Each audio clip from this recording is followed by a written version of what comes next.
For mentioning me, your hat says Trump was wrong about everything. It should say you are wrong about everything. That's adorable. All right. The board is clear. The board is clear. Burned. Pam Bondi wrote that for you? The state of Louisiana in 2025 deported multiple children, one of whom was born in New Orleans and had brain cancer. Donald Trump got the pro-life, Bible-thumping Republican Party to say, yes, we want more of that. As a matter of fact, send Gregory Bovino down here to harass more people. So I have no doubt in my mind that the map's going to pass. If y'all can give us less than 0 seats, you would do it. Y'all do this under the orders of somebody that said the Civil Rights Act was harmful to white people, that it caused reverse racism. RFK said that black children are overfilled on antidepressants and that they need to be reparented on different farms, all of them. What happens when a congressional hearing stops being a serious discussion about policy and turns into a full-blown political attack? You get the explosive exchange we just watched. The room erupted in laughter, the witness refused to back down, and within moments he was unloading on Donald Trump, Republicans, MAGA, conservative leadership, redistricting, immigration, and practically the entire Republican agenda. But here's the question I think conservatives need to ask. Was this actually a powerful argument, or was it simply partisan anger dressed up as testimony? Welcome back to the Blue Brief.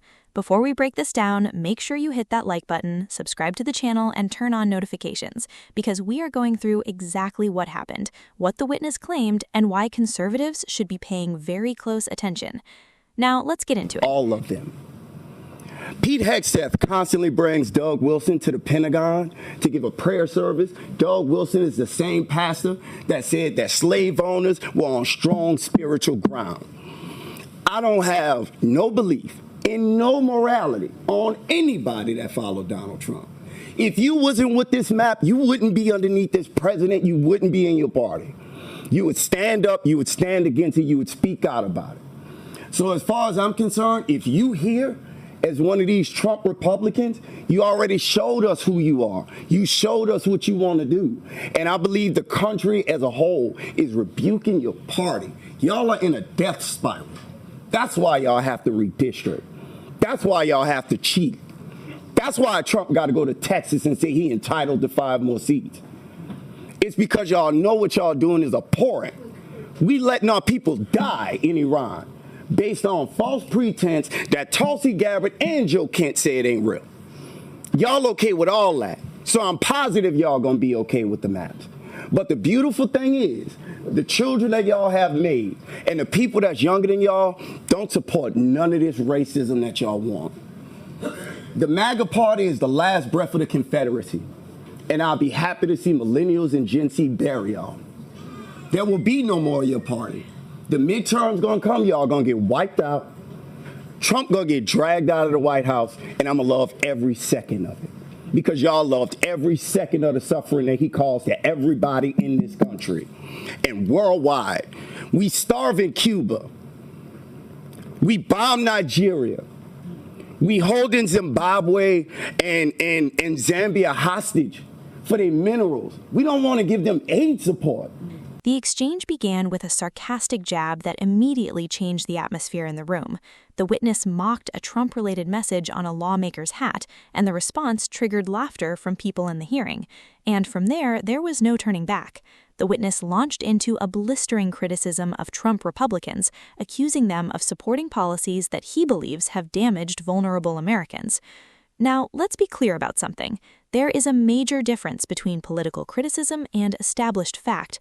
Throughout this speech, the witness made a series of sweeping accusations and statistical claims. Some of those claims would require serious verification and context before anyone should simply accept them. But what cannot be denied is the intensity. This wasn't a witness trying to find common ground with Republicans. This wasn't someone carefully choosing bipartisan language. This was someone who clearly believed the Republican Party had taken the country in the wrong direction and wanted everyone in that room to hear it. And as a conservative, that's where I think we have to separate the emotion from the substance. You can disagree with somebody's politics without pretending their arguments don't exist. The witness attacked Trump's immigration policies and pointed to cases involving children and families.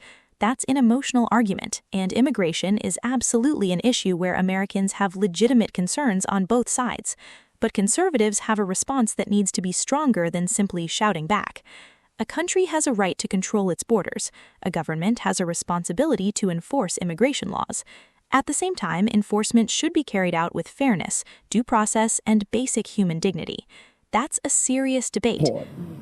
The pro-lifers that say all life is special, y'all letting kids die of AIDS. What part of your Bible say that? Point out the scripture. I think everybody would love to see it. And we would love to see y'all in the midterms. Just to address some of the things said by Jay Morris when he was up here, which I thought was pretty much hilarious. He said Mike Johnson is popular. Mike Johnson has negative 7% in polls. He said he wants to spread more of the conservative ideology. I think that's a uniquely bad idea that virtually everybody in America agrees on. The conservatism that y'all have spread through Louisiana has led to the highest rate of people leaving the state that y'all have been running. When you look at what's going on underneath the Donald Trump presidency, we have the highest amount of people that want to leave America. We have the least popular presidential campaign ever ran in the history of polling. If we have more conservatism, what comes with that? Less education, more dumb people. The worst education in our country comes from Republican states. More dead babies in the hospital. The worst infant mortality comes from red states. More mothers dying giving birth. The worst maternal mortality comes from red states. The most war, sending our people to die in places for no reason, comes from Republican presidents. The worst recessions, 10 out of the last 11 recessions have been started underneath people who think like you, who think like Jay Morris, who think like Donald Trump. And what makes it beautiful is we see it on display. Miguel's over here saying, oh yeah, y'all have an issue with racial gerrymandering. What the real problem is legislation. That's what we really need to take care of out of that. We got a bunch of people came up here saying, we don't like the way that y'all write maps.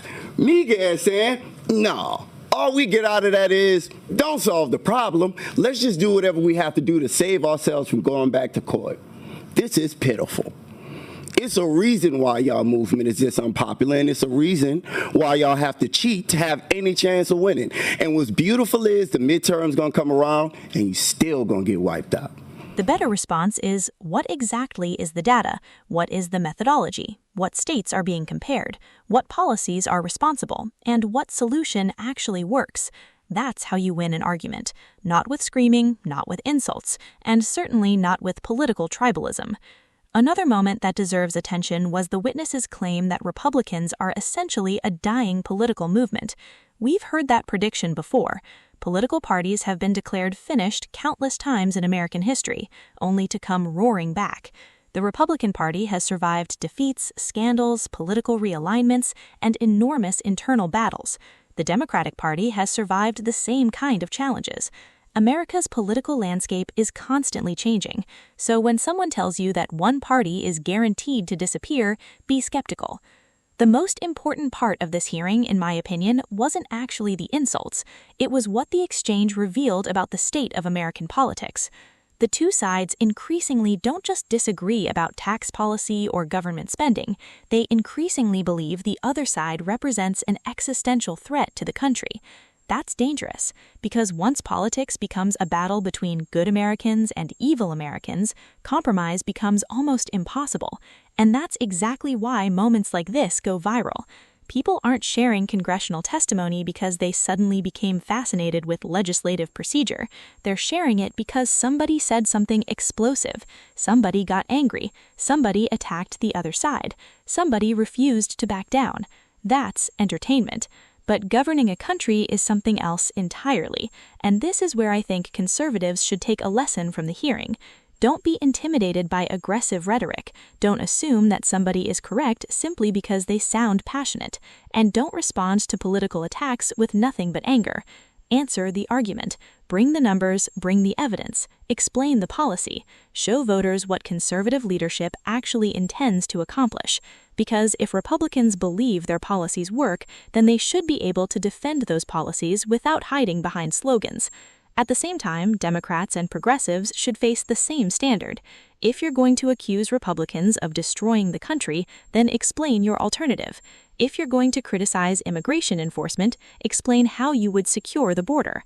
If you're going to attack Republican economic policies, explain how your policies will reduce inflation and make housing more affordable. If you're going to demand more government spending, explain who pays for it. That's what Americans deserve. Not endless political theater, not viral outrage, not politicians competing to see who can deliver the most devastating soundbite. They deserve results. And that's why this hearing is worth watching, not because every accusation made by the witness was automatically correct, not because Republicans are automatically right, and not because Democrats are automatically wrong. It's worth watching because it gives us a snapshot of just how fractured American politics has become. The witness clearly wanted to put Trump Republicans on the defensive, and judging by the reaction in the room, he certainly created a memorable moment. But conservatives shouldn't be afraid of moments like this. Bring on the debate. Bring on the questions. Bring on the criticism.